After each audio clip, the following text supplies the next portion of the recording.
Welcome to Nevada Newsmakers. On the program today, a recipe. Mix in equal parts of Stations Casinos, the Culinary Union, and the Progressive Leadership Alliance of Nevada. What does it mean? It's going to be war. Ray Hagar has the rundown.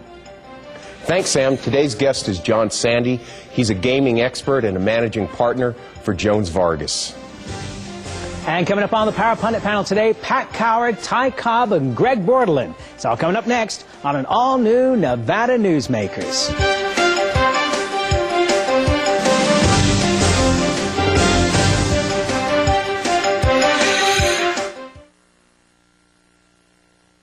Nevada Newsmakers, brought to you in part by the Tahoe Reno Industrial Center, the world's largest industrial park, the resort at Red Hawk, and the Peppermill family of casinos. High-tech companies demand perfect world amenities. They require clean, reliable power, state-of-the-art fiber optic communications, and clean water sources. In a perfect world, companies would have immediate access to rail and interstate freeways. There would be 4-lane expressways that shorten shipping times and provide convenient commute routes for valued employees.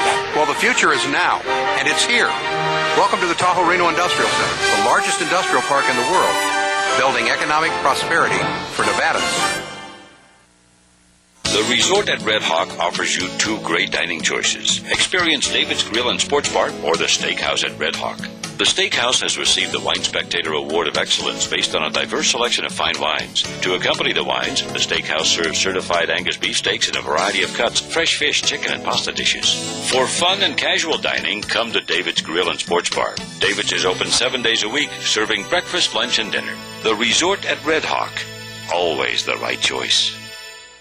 As an employer, did you know you can be held liable for negligent hiring?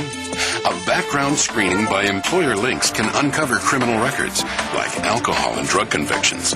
It can verify the applicant's education, driving records, and professional licenses. Employer Links can check civil records, registered sex offender records, and Social Security fraud. Hiring the right person shouldn't be a gamble. Call Employer Links. Employer Links, protecting your investment. My family started this business 27 years ago. We work hard to serve our customers and our community.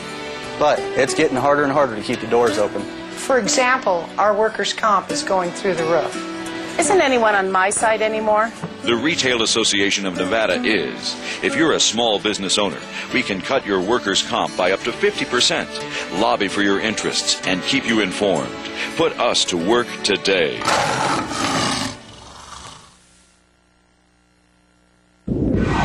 This is Nevada Newsmakers with host Sam Shad, a no-holds-barred political forum. Now, from the Nevada Newsmakers broadcast headquarters, here is Sam Shad.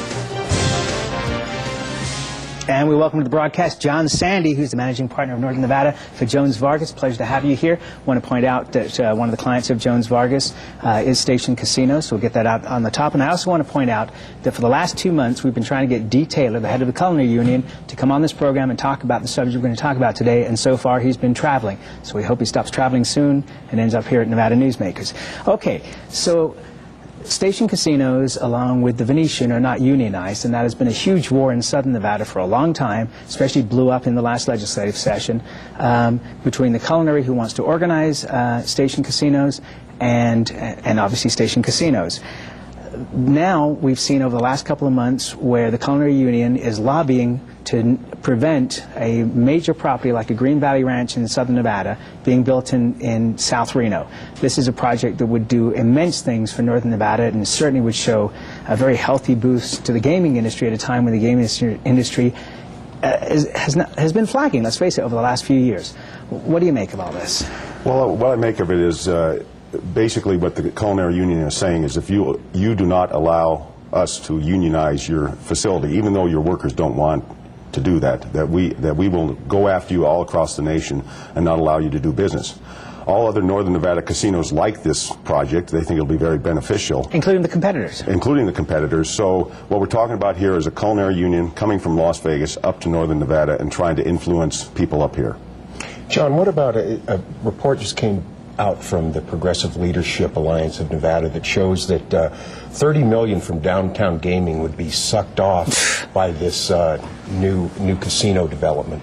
What is your... Well, first of all, the downtown casinos aren't concerned. Number two is the Culinary Union is pushing that report. And I think you have to look and say, when are we going to start looking at competitive factors and trying to determine who should move where? Isn't this free enterprise? And if somebody has a good product, they should open it up as long as it complies with the zoning requirements. So the report is just It's laughable. It is absolutely laughable. First of all, this shows the Progressive Leadership Alliance of Nevada exactly where they stand, that they're shilling for the Culinary Union, number one, instead of being an independent organization.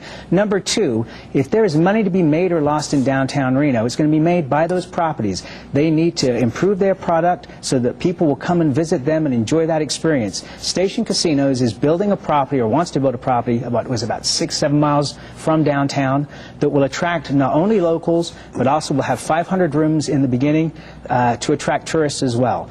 Downtown is perfectly capable, and it has been over the last couple of years, of banding together to bring in major concerts, to bring in major events, and if they don't want to lose money to anybody, whether it be in, I'm so tired of, the reason that Northern Nevada isn't doing as well as, well, it's 9/11. You know what? That was 4 years ago. Well, it's Indian gaming. Well, that's been going on for the last, 5 or 6 years now. Business doesn't stay the same. Nobody gets the right to be in business forever and never have anything change. You have to do things to improve your product and make something that people will want to come and visit. And I think downtown has been doing a great job of that. Look at the resurgence in downtown. Aren't we interviewing him? No, but you know something? This is a discussion. Am I wrong on this? No, but I'd like to hire you. Well, okay. And I'll take that job.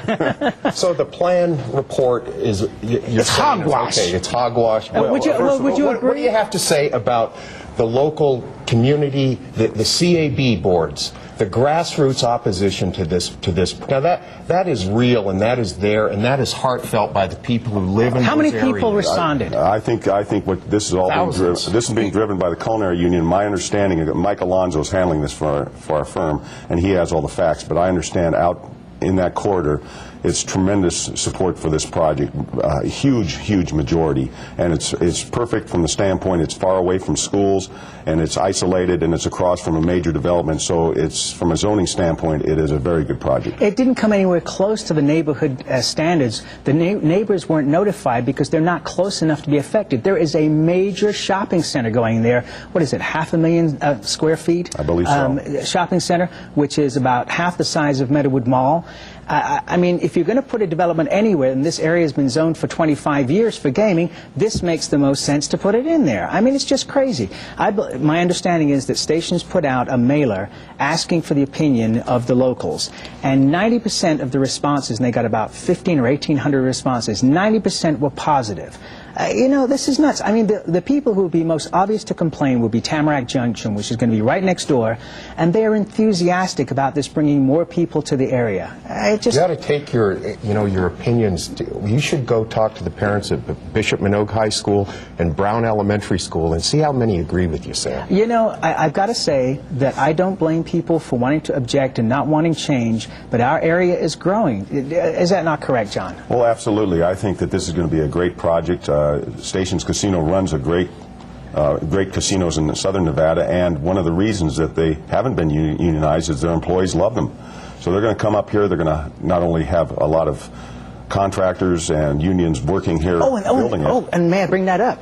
There is a war going on within the union world, correct? Explain what's going on there. Well, it's the building unions are in favor of this project, and the Culinary has gone out of its way to come up here, and they don't have any members here that are living here, but they're going out of their way to set up websites and assist residents trying to oppose the project.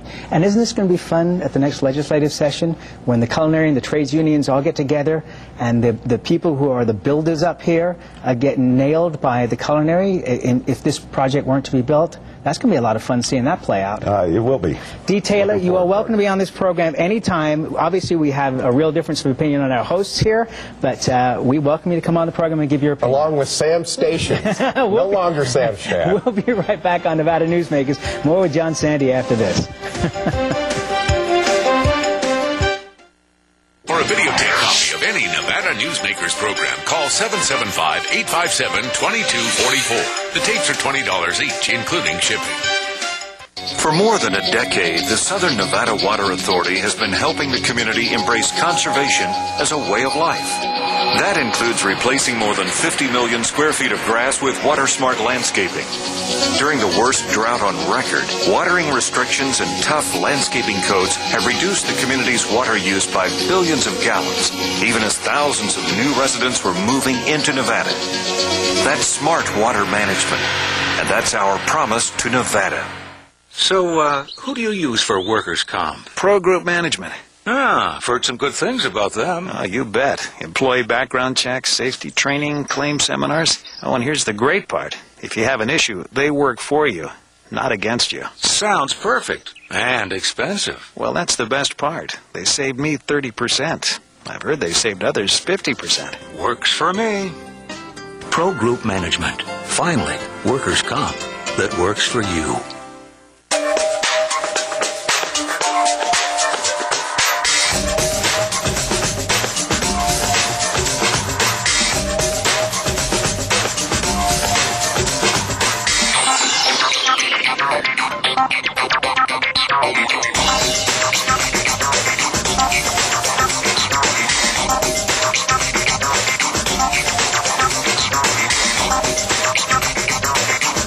Happy hour at the Peppermill.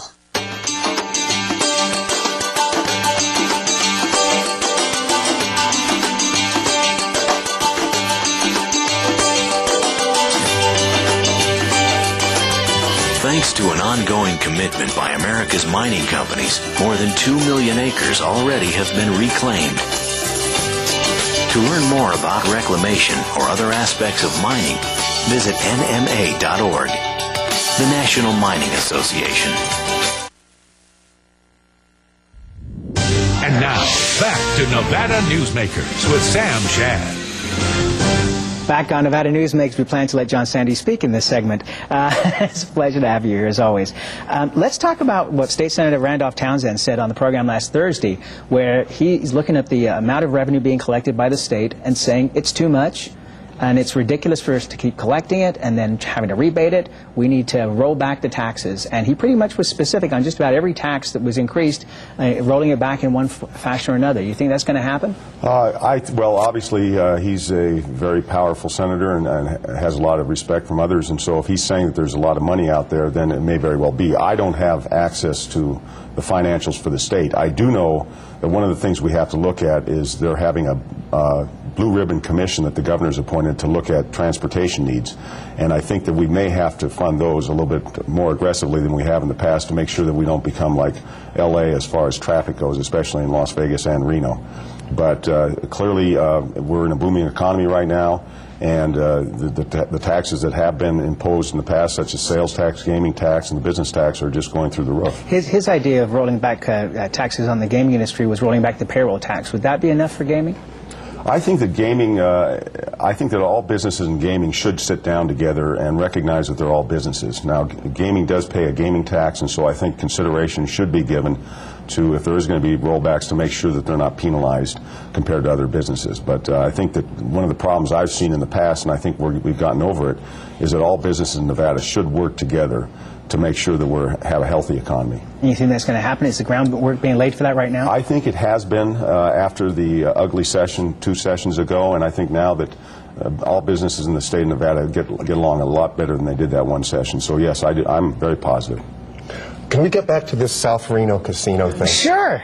Okay, now, you know that there has been a lot of opposition to both the station's project and Mr. Whittemore's project out in Spanish Springs by citizens advisory boards. Now, do you feel that this opposition by these boards is genuine, or do you think it's more of a juiced up by the culinary union? Well, I certainly think for stations it was juiced up by the culinary union. There's no question about that. They set up the internet site for anybody opposed it, but it's really a matter of zoning. So let's look at the zoning. Let's not get away on other things like competition and who should be making money where, like this last report that we mentioned. It should be strictly, is it zoned correctly? And if you look at that area out there, what else would you put there? I mean, it's clearly a commercial project, and if somebody wants to invest their money and go into gaming, go ahead and do it. It's a free competition, unless we want to, as a state, start regulating who makes money and who makes it where. You know, and the whole Spanish Spring thing, beyond the citizens, being fueled by the casino owners in downtown Sparks. I mean, there's no doubt about that whatsoever. I can tell you that. Well, there is some genuine opposition, Sam, that comes from the heart of people who live there and do not want a gaming casino near their home. They have built their homes in those areas for the American dream. But the zoning, if the zoning is in place, you know, I mean, you know, the thing that drives me nuts about this is that those same residents are going to be having big box stores like Home Depot and Lowe's and Walmart. It's not like giant businesses aren't going to be in these locations and that people want those. So if the zoning is there for gaming, why should gaming not be allowed to grow? I want to change the subject, if I may. Yeah, it's your show. Let's talk about the governor's race. Where do you think we are with this at this point? And is Oscar Goodman going to jump in? I don't know. I mean, you have 5 candidates out there, and they're all, you know, have good backgrounds and know what they're doing, and it's unusual. Come on, that's the political answer. What do you really think? I think there are 5 out there, and they're all going to be fighting like crazy, and one of them, you know, in both parties will be very interested to see. Now, the funny thing is that, you know, we will have an earlier primary this year in August, and so fewer people may show up, and so it may very well be that the candidate that wins is the pure Democrat and the pure Republican. Which would be in this case? Right now, I'd say Dina Titus and Jim Gibbons would have to be the favorites. What would the betting odds be for in both those races? Would you give Dina Titus, would she be 3-1 over Mr. Gibson? And no, I think it's probably closer than that. I'm not a gambler, so I really wouldn't know. But you represent gaming. I represent gaming. That's why I'm asking. I just think that right now that's where it is. But I'm sure that there's a lot of people out there supporting him, and he really hasn't said a whole lot yet. Dina's been very much up front, and you know, you haven't heard a lot from the other Republican candidates. But based upon the polling that I've seen right now, it looks like she would be the candidate against Gibbons. Okay. Do you think that if at some point Mayor Goodman feels that that Dina could not beat Gibbons, that he would jump into the race? Everybody tells me that he's not going to jump in the race, but I think, you know, I would never say no, because I think he has his own idea of what he wants to do, and if he decides it would be something that's fun, he'd probably do it. And he could always threaten to cut off more body parts. That's correct. We'll be right back on Nevada Newsmakers. Thanks for being here, John. We'll be right back after this. This is Nevada Newsmakers. Here at the Tahoe Reno Industrial Center, water resources come from fresh, clean groundwater, approved by state permits. The water is pumped from wells to million-gallon storage tanks and then distributed to TRI companies. Another amenity is our investment in a state-of-the-art wastewater treatment plant. This disposal system converts waste to clean water for industrial applications. Welcome to the Tahoe Reno Industrial Center, the largest industrial park in the world, building economic prosperity for Nevada. The Nevada Beer Wholesalers encourages the responsible consumption of beer. The Nevada Beer Wholesalers Association are sponsors and participants in many community-based efforts such as school education programs, safe ride home, recycling programs, alcohol-free after-prom and graduation parties, safe voting campaigns, and designated driver programs. They are family-owned businesses employing 2,000 Nevadans. They also collect and pay the state excise tax. The Nevada Beer Wholesalers Association, delivering more than just beer. The Resort at Red Hawk offers you 2 great dining choices. Experience David's Grill and Sports Bar or the Steakhouse at Red Hawk. The Steakhouse has received the Wine Spectator Award of Excellence based on a diverse selection of fine wines. To accompany the wines, the Steakhouse serves certified Angus beef steaks in a variety of cuts, fresh fish, chicken, and pasta dishes. For fun and casual dining, come to David's Grill and Sports Bar. David's is open 7 days a week, serving breakfast, lunch, and dinner. The Resort at Red Hawk. Always the right choice. Since its creation more than a decade ago, the Southern Nevada Water Authority has focused on 3 goals: preserving water quality, improving water conservation in Southern Nevada, and meeting the community's current and future water needs. Through thoughtful planning, responsible management, and collaboration, it's succeeding. As we move into the 21st century, the authority continues to embrace sustainable water development and efficient water use. That's our promise to Nevada. And now, back to Nevada Newsmakers with Sam Shad. And we're joined by a great Power Pundit panel as always. Greg Bortolin is here, formerly the press secretary to Governor Gwynn, and now communications director for Jim Gibson for governor. Pat Coward, a very welcome return, and looking in good health here. And Ty Cobb, former special assistant to President Reagan.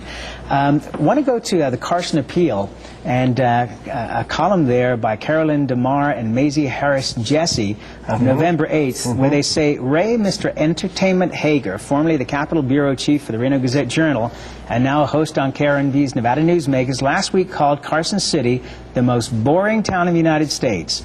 Gee, thanks, Ray. It's good you moved. We couldn't stand the excitement. Got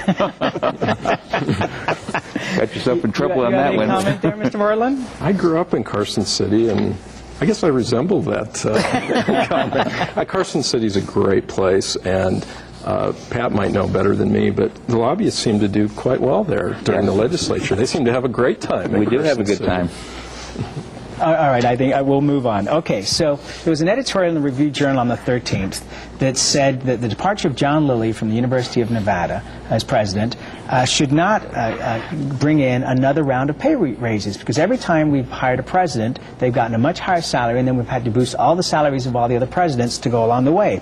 And I kind of feel the same way about that. But then today, the New York Times has an article, if I can find it here, that was a terrific article, and it says that at this point in this country, private universities presidents are earning $1 million a year, $1 million in a year, and some of the public universities, the University of Michigan, $724,000, University of Texas, $693,000, Georgia State University, $688,000.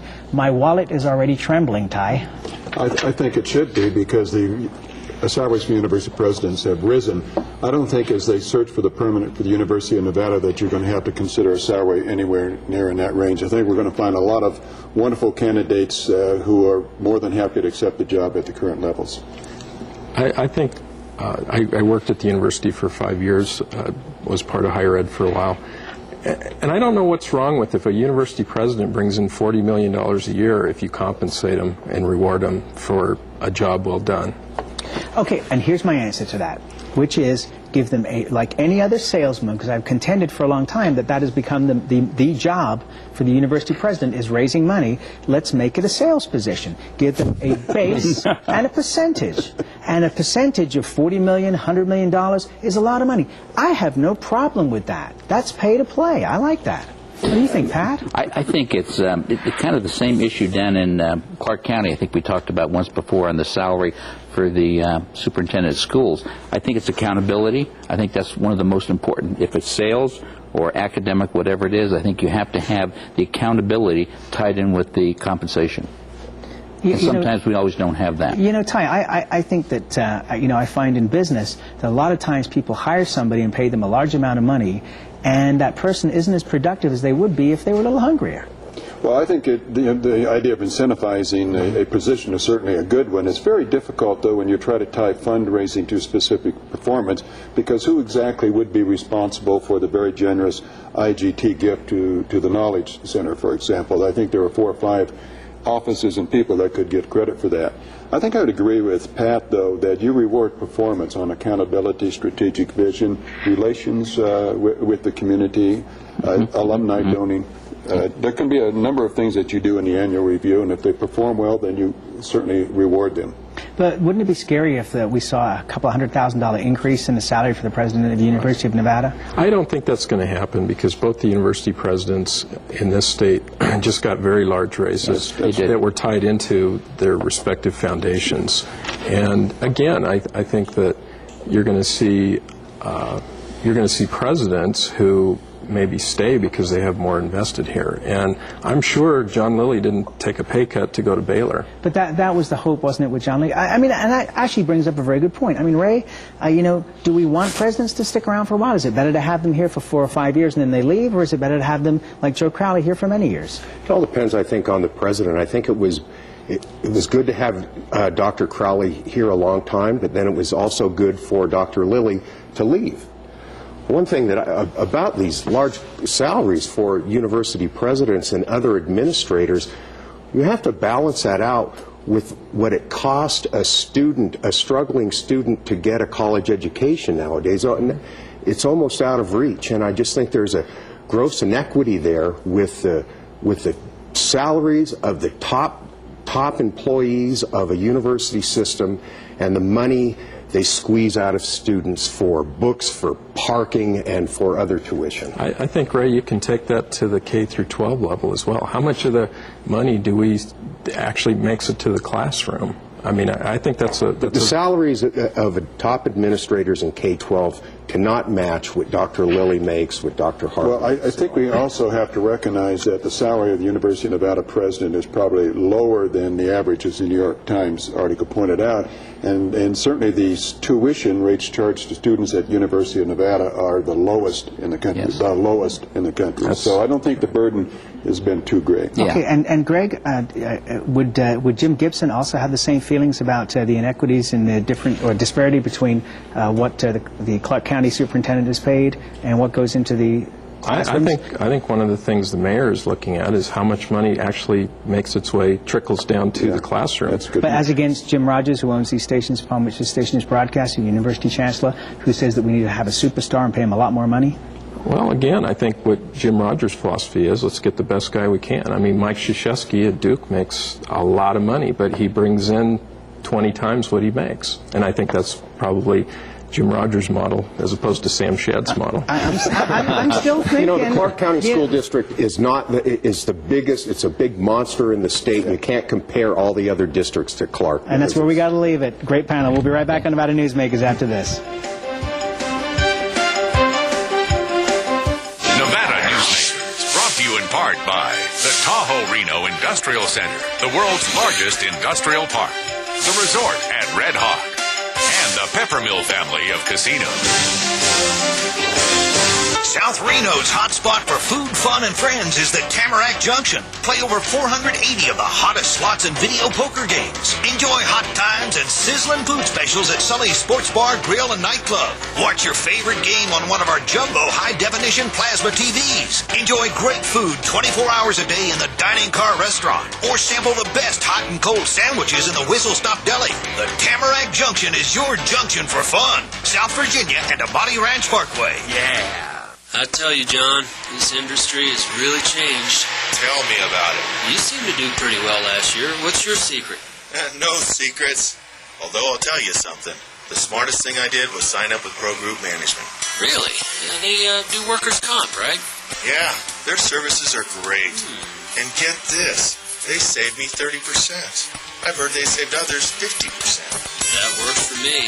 Pro Group Management. Finally, workers' comp that works for you. Reno's best dining values are all at one casino, the Peppermill. You can enjoy great savings on our popular specials. Peppermill's coffee shop offers daily lunch specials, low-carb dining, and all your favorite comfort foods. You'll find sensational lunch specials featuring Reno's freshest seafood, sushi, pasta, and more at Oceano. And early bird specials at Reno's Premier Steakhouse and Romanza Ristorante Italiano. The best values are at the Peppermill. Where are you dining? You can watch Nevada Newsmakers online 24 hours a day at NevadaNewsmakers.com. Sam, tomorrow we have Russ Fields of the Nevada Mining Association. It'll be a great show. We'll see you then. You're going to dig it.